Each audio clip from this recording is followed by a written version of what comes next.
retour dans l'Africa News pour la deuxième partie. Nous sommes toujours en compagnie de Yamboulia Dipama, secrétaire général adjoint de MPP France, le mouvement du peuple pour le progrès, et de nos éditorialistes Jamal Caleb et Jean-Marie Guitomo. Tout de suite, le dossier du jour.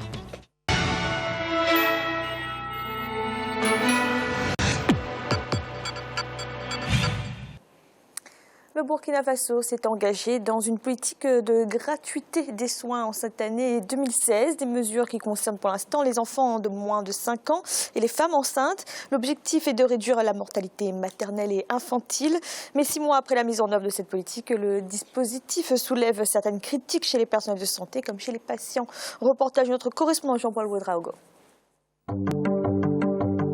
Le Burkina Faso, depuis plusieurs années, s'est engagé dans un processus de planification en matière de santé.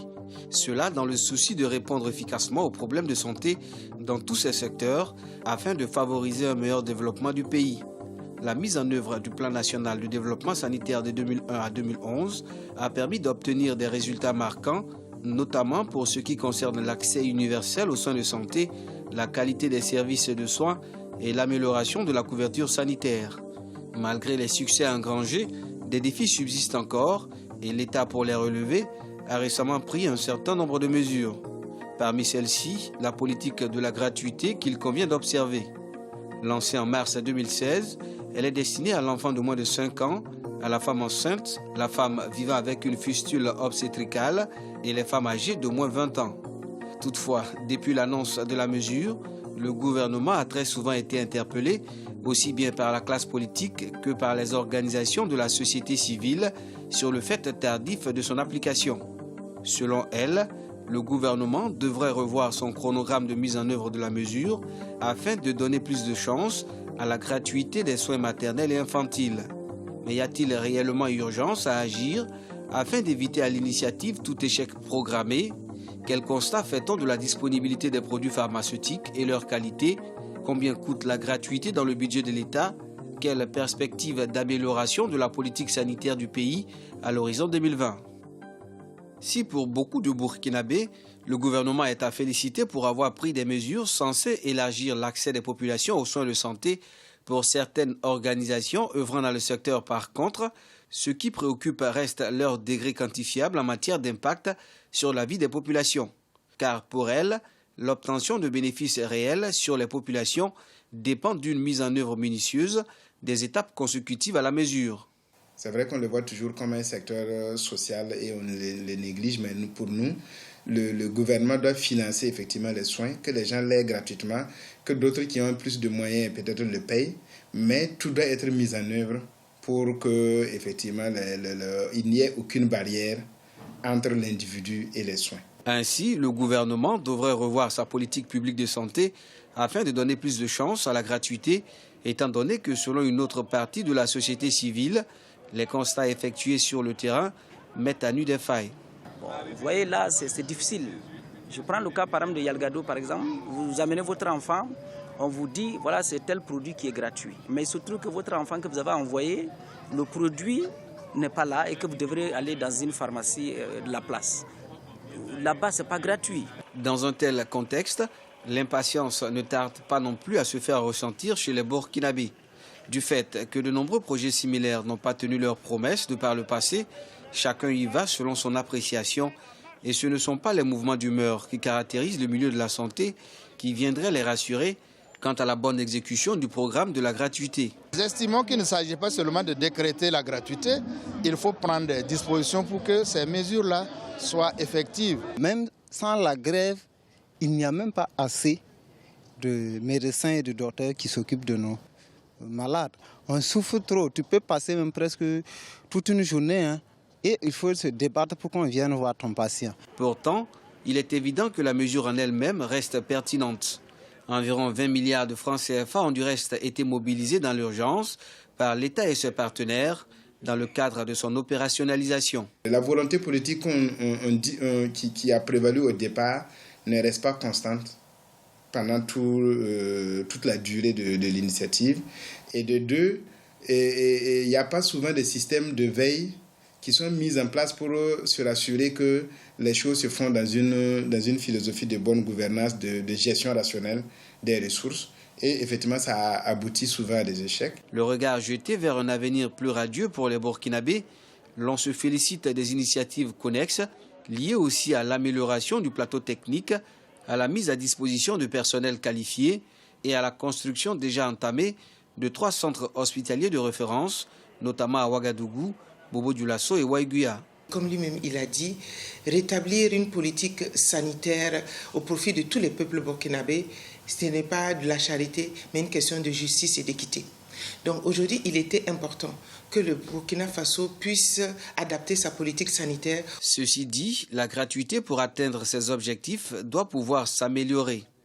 Au mois de juillet 2016, le système d'approvisionnement des centres de santé en produits pharmaceutiques avait été confronté à des difficultés.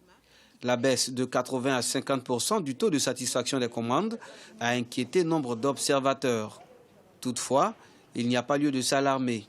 Le risque demeure faible malgré la crise qui secoue la centrale d'achat des médicaments essentiels génériques et des consommables médicaux CAMEG. Nous avons pu extraire la liste des molécules qui avaient des difficultés d'approvisionnement au niveau donc de ces formations.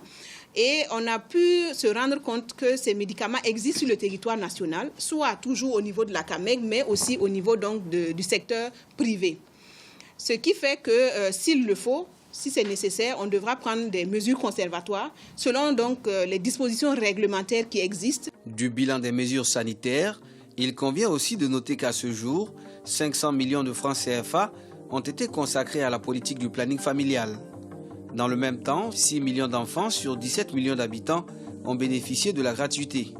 Ajoutés aux soins de la mère, les chiffres sont énormes pour le parti au pouvoir.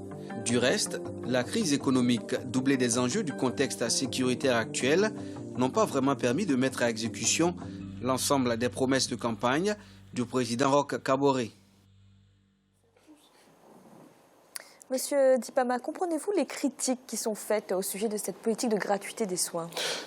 Oui, c'est vrai que oui, nous comprenons les critiques, hein, c'est normal parce que nous sortons quand même de 30 années d'un régime où il y a des difficultés. Les difficultés aujourd'hui ne sont pas des difficultés qui datent d'hier ou de la prise de pouvoir du président Kaboré.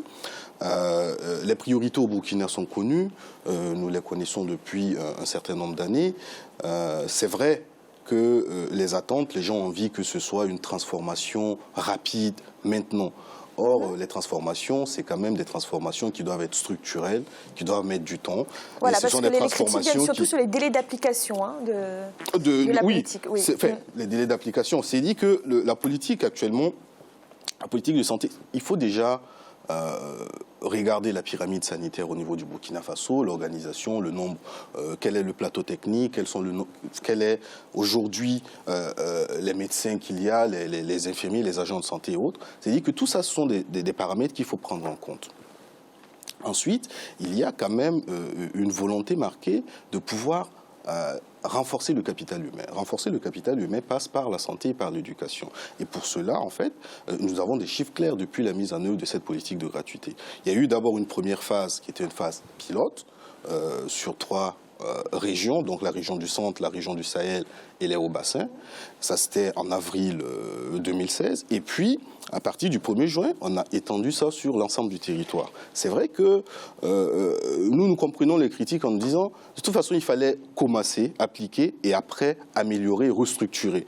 Si on restait dans cet état latent-là, les chiffres que nous avons aujourd'hui n'allaient pas parler à la population. Et c'est parce que aussi la population n'a pas ces chiffres.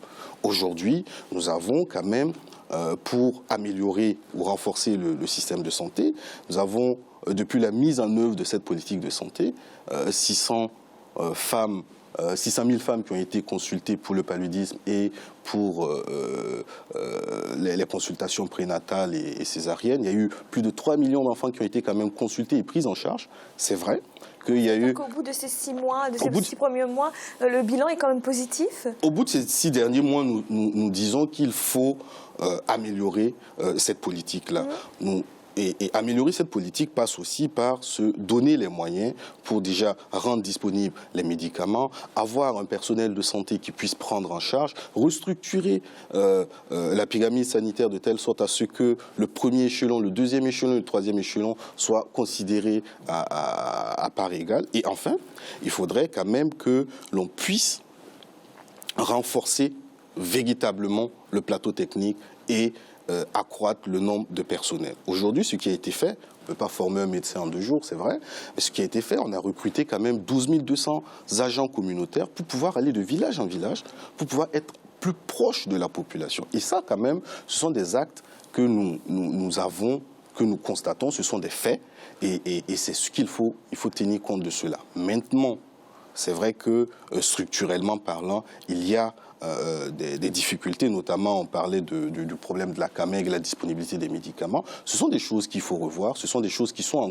cours d'amélioration. Et d'ailleurs, nous sommes, dans quelques jours, il y aura la table ronde des bailleurs sur le financement donc, du référentiel du Programme national de développement économique et social, qui est le référentiel du développement du programme du président Kaboré. Au cours de cette table ronde, nous aurons des bailleurs quand même qui vont pouvoir financer ces axes prioritaires qui sont au nombre de 3 pour le programme de développement. Voilà. Notamment ces axes c'est quand même important de le dire parce que ce ne sont pas des politiques verticales mais des politiques transversales. C'est la modernisation de l'administration, c'est le renforcement du capital humain et bien évidemment c'est améliorer tout ce qui est dynamique et les secteurs porteurs d'emploi. Jean-Marie, quand on veut améliorer une politique sanitaire dans un pays, la gratuité des soins, c'est une étape importante, c'est une étape première. C'est une étape première chez nous parce que, bon, je dis toujours la chose suivante, en dehors du fait qu'on puisse poser la santé comme étant une des fonctions régaliennes de l'État. Et nous avons remarqué que dans la plupart de nos États africains, c'est-à-dire on nous a poussé, les institutions internationales ont poussé les pays africains vers la privatisation de tout. Tout n'est pas marchandisable au même niveau. La marchandisation, si vous voulez, dans la société, doit avoir des limites. Quand vous avez, si vous voulez, une politique sanitaire qui est mise en place, des stratégies sanitaires qui sont mises en place doivent dépendre de quoi? Aujourd'hui, vous avez un pays comme le Burkina. Le Burkina a besoin, si vous voulez, de ces soins-là, comme la plupart de nos États africains. Donc, à partir de là, quand nous savons là où part le pays, ces efforts-là, ce sont des efforts qui, de mon point de vue, sont des efforts louables. La première ressource que possède un État, c'est quoi? C'est sa population, c'est la ressource humaine. Nous connaissons très bien, si vous voulez, les taux de mortalité qu'il y a chez nous dans nos États africains. Donc, à partir de là qu'on essaie de mettre en place, je comprends la population, qu'elle soit un peu, si vous voulez, quelque part, impatiente, elle veut voir tout, c'est-à-dire qui est fait du jour au lendemain. Mais le principal, c'est de mettre d'abord en place les fondamentaux dont parlait notre invité là tout à l'heure. Vous avez le corps médical qui est à former. Vous avez toute une pyramide des soins. Dans cette pyramide des soins-là, la santé est pratiquement la seule filière, c'est-à-dire le seul secteur dans lequel il est nécessaire d'avoir une filiérisation. C'est-à-dire on commence par les premiers soins, on va, si vous voulez, dans des établissements de second niveau pour des maladies que la population a, et ensuite, il va falloir construire, si vous voulez, le haut que nous n'avons pas chez nous en Afrique, parce qu'on voit justement, quand le plateau technique ne suit pas.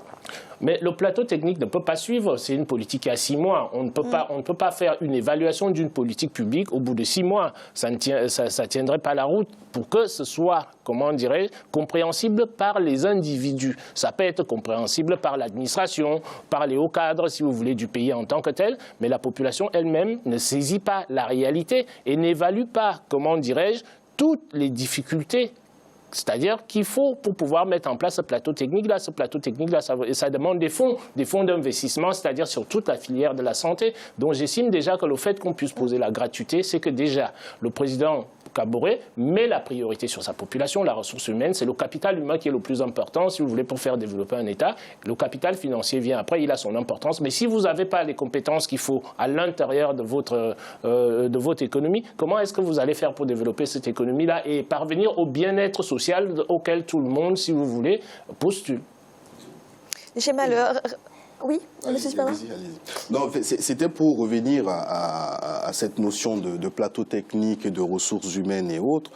C'est vrai que les critiques vont sur la gratuité des soins. C'est vrai que quand il y a gratuité, c'est que quelque part, il y a une subvention. Et s'il y a subvention, c'est que l'État prend en charge quelque chose, soit avec ses bailleurs et autres.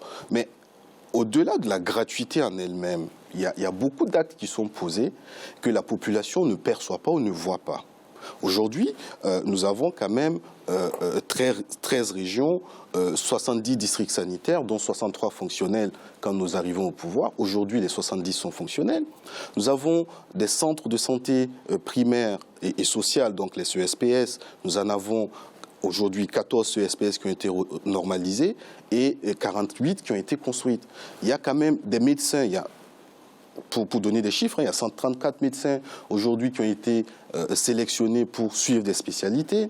Nous avons des médecins généralistes et des médecins qui ont été recrutés dans la fonction publique aujourd'hui. Nous avons 103 médecins généralistes, 38 pharmaciens qui ont été recrutés. Enfin, je parle des chiffres de fin août 2016. Le personnel de santé, il se dit quand même débordé. Il y a eu des grèves dans les hôpitaux en mois de novembre. Mais oui, nous avons une population quand même de 18 millions d'habitants, avec officiellement les chiffres de décembre 2015, 1027 médecins, généralistes et spécialités comprises. Sachant qu'il y a quand même 60% de ces médecins qui sont regroupés en pôle urbain. Donc c'est dit dans les grandes villes, Ouagadougou, Bobo, Koudougou et Wayouya.